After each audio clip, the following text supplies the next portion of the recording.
Hola, bienvenidos a una nueva emisión de Noticias en Contexto Global por France 24. Yo soy Andrés Mesa Muñoz y a continuación los titulares. Renunció el fiscal general de Venezuela, Tarek William Saab, sin que se conocieran los motivos de su decisión. Minutos después, el alto funcionario fue designado para ocupar el cargo de defensor del pueblo, quien también dimitió alegando motivos familiares, personales y de salud. Larry DeVos es el nuevo hombre al frente del Ministerio Público venezolano. Cuba atacó una lancha que se acercaba a la isla procedente de Estados Unidos y causó la muerte de 4 personas. La Fiscalía General de Florida anunció la apertura de una investigación. El secretario de Estado de Estados Unidos, Marco Rubio, dijo que estaban investigando si dentro de las víctimas había ciudadanos estadounidenses. Hasta 76 años de cárcel en Brasil para los implicados en el asesinato de la concejala y activista Marielle Franco. La primera sala de la Corte Suprema tomó la medida contra los acusados de ordenar, planificar y encubrir el crimen. Familiares de la fallecida manifestaron su alivio.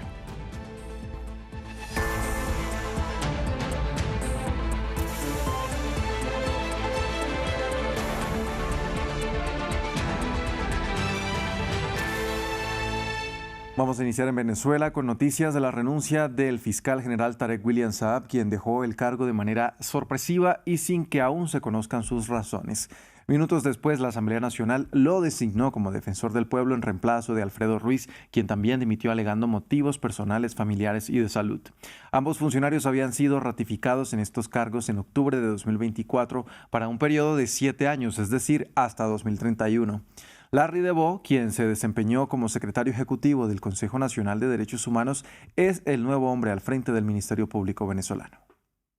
En efecto, obran en nuestro poder sendas misivas dirigidas por el fiscal general de la República, doctor Tarek William Saab, y por el defensor del pueblo, doctor Alfredo José Ruiz Angulo, en donde expresan su decisión de renunciar al cargo respectivo como fiscal general de la República y como defensor del pueblo de la República Bolivariana de Venezuela. El procedimiento constitucional estipula la necesidad de que se designe un comité de postulaciones, como está establecido en el artículo 279 de la Constitución de la República Bolivariana de Venezuela y en el artículo 23 de la Ley Orgánica del Poder Ciudadano. Vamos a Cuba. El gobierno informó que 4 tripulantes de una lancha procedente de Estados Unidos perdieron la vida en un intercambio de disparos con la policía luego de que la embarcación ingresara sin autorización a aguas cubanas. La Fiscalía General de Florida informó que abrió una investigación al respecto, mientras el secretario de Estado estadounidense, Marco Rubio, dijo que estaban investigando si dentro de las víctimas había ciudadanos estadounidenses y negó que se tratara de una operación de su país. Los detalles desde La Habana con nuestro corresponsal, Luis Muñoz. Según reportó el Ministerio del Interior de Cuba, en la mañana de este miércoles se habría producido un incidente de seguridad en aguas territoriales cubanas. Al parecer, una embarcación procedente de Estados Unidos habría sido interceptada por guardacostas cubanos en Cayo Falcones, en la provincia de Villa Clara. Una vez detenida esta embarcación, con matrícula de Florida, los tripulantes de la misma habrían disparado contra los oficiales cubanos, dejando herido al comandante. En respuesta, la policía cubana habría disparado, matando a 4 personas y dejando otras 6 heridas. Según fuentes del gobierno, aseguran que se está continuando con la investigación para esclarecer los hechos con los heridos capturados, y el propio gobierno ha declarado que se ha tratado de un acto de defensa de la soberanía cubana.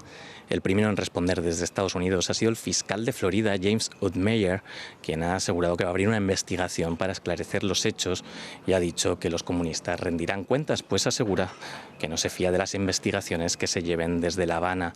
Sin embargo, el medio de comunicación The New York Times, citando a una fuente de seguridad estadounidense, ha asegurado que la embarcación habría acudido a Cuba para recoger a familiares y sacarlos de la isla, pues este enfrentamiento entonces se habría dado en medio de la lucha contra la migración irregular, un objetivo y un combate que comparte la administración de Donald Trump. En otras noticias sobre Cuba, el gobierno de Estados Unidos anunció que permitirá reanudar la venta de petróleo al sector privado de la isla. Por medio de un comunicado, la Oficina del Control de Activos del Departamento del Tesoro anunció que las empresas que quieran vender crudo venezolano y sus derivados podrán hacerlo sin ser sancionadas por Washington, pero que el objetivo sea apoyar al pueblo cubano, lo que incluye exportaciones para uso comercial y humanitario que no involucre al gobierno cubano. Vamos ahora a Brasil, donde se conoció la sentencia del juicio por uno de los crímenes políticos más importantes de los últimos años en el país. Los culpables del asesinato de Marielle Franco, activista afro y lesbiana militante de izquierda, fueron condenados a entre 9 y 76 años de cárcel. Aún restan algunos recursos ante el tribunal. Gabriel Colchen tiene los detalles. Algo difícilmente imaginable hace 8 años. Penas de entre 9 y 76 años de cárcel para los culpables del asesinato de Marielle Franco. Este miércoles, la Corte Suprema de Brasil condenó a 5 personas por ordenar, planificar y encubrir el asesinato de la activista.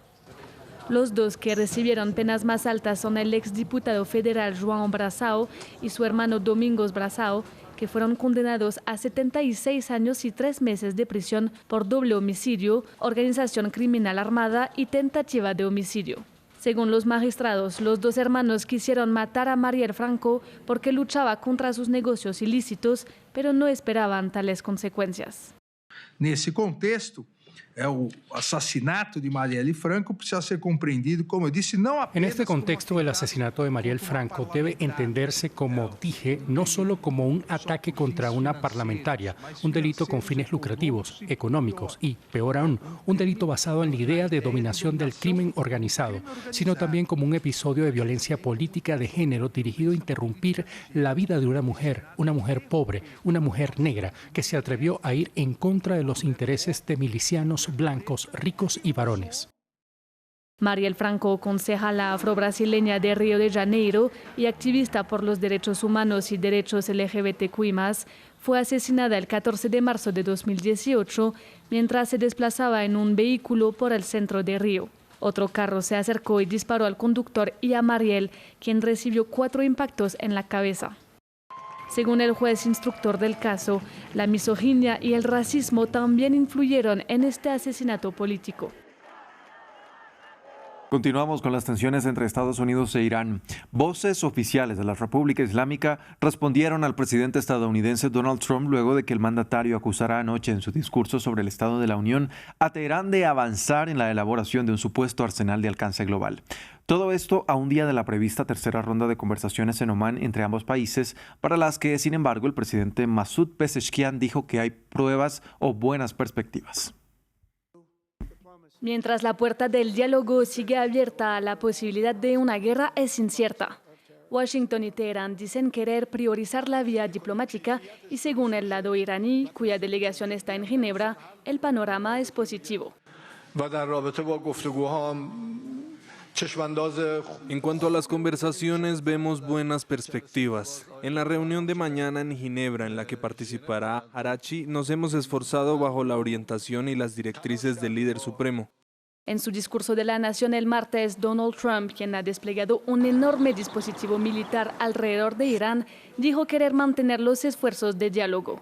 El 19 de febrero informó que dejaba a Teherán entre 10 y 15 días para llegar a un acuerdo, algo difícil de alcanzar considerando las líneas rojas de cada parte. Mi preferencia es resolver este problema por la vía diplomática, pero una cosa es segura: nunca permitiré que el principal patrocinador del terrorismo en el mundo, que es lo que son, tengan armas nucleares. No puedo permitir que eso suceda. Mientras tanto, la región se prepara ante una posible guerra y Líbano podría ser uno de los primeros en sufrir sus consecuencias. El lunes, Estados Unidos ordenó la retirada del personal no esencial de su embajada en Beirut. En los últimos días, Israel intensificó sus ataques sobre Líbano contra objetivos de Hezbollah y amenazó con atacar infraestructuras civiles en el país en caso de que Hezbollah apoyara a Irán. Sin embargo, el grupo chiita avanzó que no se involucrará en el conflicto en caso de ataques limitados de Washington contra Irán. Teherán dijo que consideraría cualquier ataque de su enemigo, limitado o no, como un acto de agresión al que tendría que responder. El gobierno de España publicó este miércoles documentos clasificados relacionados con el intento de golpe de Estado de 1981, una petición efectuada durante décadas y que llega cuando en las últimas horas falleció precisamente Antonio Tejero, el teniente coronel de la Guardia Civil que entró al Congreso y disparó en el seno del hemiciclo. Albert Naya con el reporte. 23 de febrero de 1981, casi 6 años después de la muerte de Franco, durante una sesión parlamentaria en el Congreso de los Diputados, el teniente coronel de la Guardia Civil, Antonio Tejero, apareció en el edificio gubernamental junto a un grupo de agentes del mismo cuerpo, pistola en mano y secuestrando a los parlamentarios y al presidente del gobierno. El ahora rey emérito, Juan Carlos, ordenó en un discurso televisado mantener el orden constitucional. Y más tarde, después de unas horas de cautiverio, todos los miembros del Ejecutivo y los diputados salieron en libertad, mientras que los acusados de golpistas fueron desfilando. Pero el suceso desató décadas de preguntas sin respuesta. Por ello, el gobierno de Pedro Sánchez, en un inusual movimiento, pretende arrojar luz publicando todo material clasificado sobre aquel día. Son 153 unidades documentales que durante décadas han permanecido clasificadas bajo una normativa franquista, pero que ahora pueden ser consultadas por historiadores, por investigadores y por la propia ciudadanía a través de los canales oficiales. Entre los documentos figura una conversación donde Tejero hace referencia a figuras clave, como el general de las Fuerzas Armadas, Alfonso Armada. En las palabras aparece mencionada la propuesta de Armada de articular un nuevo gobierno, quien mantenía una relación cercana con el rey Juan Carlos. Posteriormente, los documentos señalan que el rey mantuvo presuntamente conversaciones con los principales implicados en el intento de asonada antes de las vistas orales. Por encima de todo, se pretende que la corona no salga lesionada del proceso y que los intentos no vengan en todo caso de los principales procesados y de reconocida vocación monárquica. Por ello, la principal crítica en las publicaciones de los documentos es la inexistencia de una respuesta, si los militares actuaron por cuenta propia o si contaban con una cobertura superior en la zarzuela. Hasta aquí este informativo. Gracias por acompañarnos. Continúen con toda nuestra programación.